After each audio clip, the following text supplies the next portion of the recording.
bismillahir rahmanir rahim. darsu capanɗe tati e ɗimma on e nder deftere hisnul muslim yo Allah hawrin e sawaba yo Allah hisin en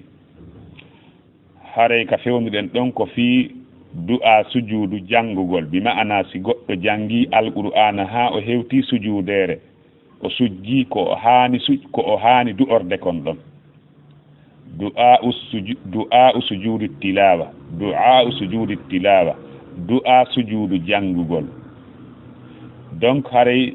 ɗiɗi no adda ɗo ko on tigi waɗi e mum wono moƴƴiti on tigi waɗi ɗiɗi noon ella ala e hino arana on sajada wajhiya lilladhi khalaqa wa shaqqa sam'ahu wa basarahu bi hawlihi wa quwwatihi fatabaraka Allahu ahsanul khaliqin e hino ɗimmon allahumma aktubha li biha indaka ajra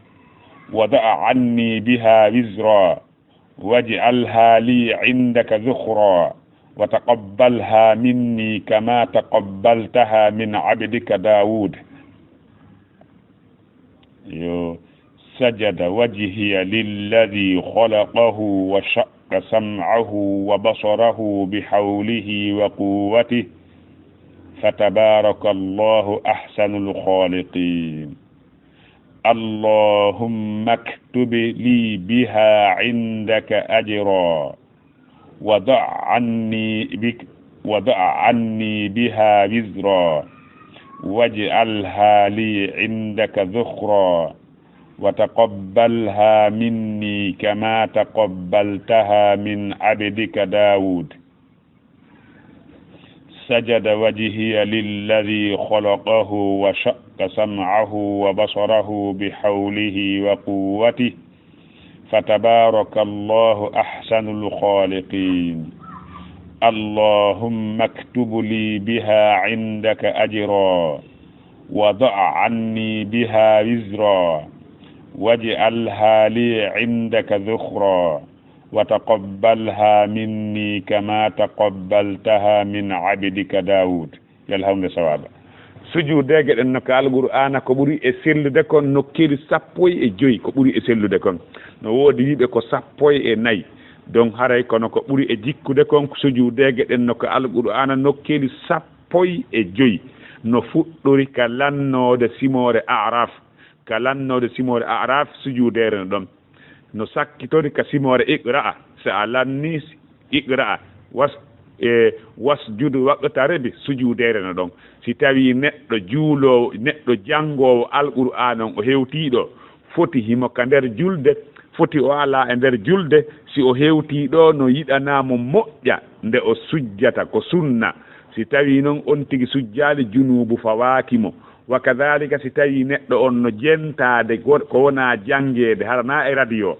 si tawi hewtama ɗo yo o sujju si o sujji mari baraji mu'um yo Allah hawrni e sawaba. donc e si tawi noon neɗɗo on koka ina e nder julde e woni no yiɗa yo on tigi bimana yo on tigi wi habdir nde himo uggino o inna allahu akbar o sujja o wi'a ɗi du'aji wowlete donc ka ɓantagol o habbirta. amma si tawi neɗɗo on kaka julde koka nder julde foti ko farilla ma ko naafila koko julde kaka nder julde o woni si o jangi sujudere nden o habbiray nde mo uggino o habbira kan nde mo ɓanto si tawi on tigi sujji ko ɗum ɗo o wowlata. sajada wajhiya lilladhi khalaqahu wa shaqqa sam'ahu wa basarahu bihawlihi wa quwwatihi fatabaraka Allahu ahsanul khaliqin. si tawi on tigi haalɗi ɗon o ɓantiki ellala si on tigi ɓeyditi ɗon allahumma aktub li biha indaka ajra wa da'a anni biha wizra waj'alha li indaka dhukhra wa taqabbalha minni kama taqabbaltaha min abdika Dawud hara ellala e hino firo mum on. sajada sujji wajhiya yeeso angon lilladhi wonande on khalaqahu taguɗon ko kañum yeeso ngon wa shaqqa o seeki sam'ahu nanɗe ɗen bimana noppi ɗin wa basarahu e jite ɗen bi hawlihi o waɗiri ɗum e feere makko wa quwwati e doole makko sabu la hawla wala quwwata illa billahi ka fatabaraka Allahu moƴƴere Allah nden heewi rabbul alamin ani ahsanul khaliqina on Allah moƴƴiɗo tagu ɗum ɗon no wawa si en firi ɓaawo.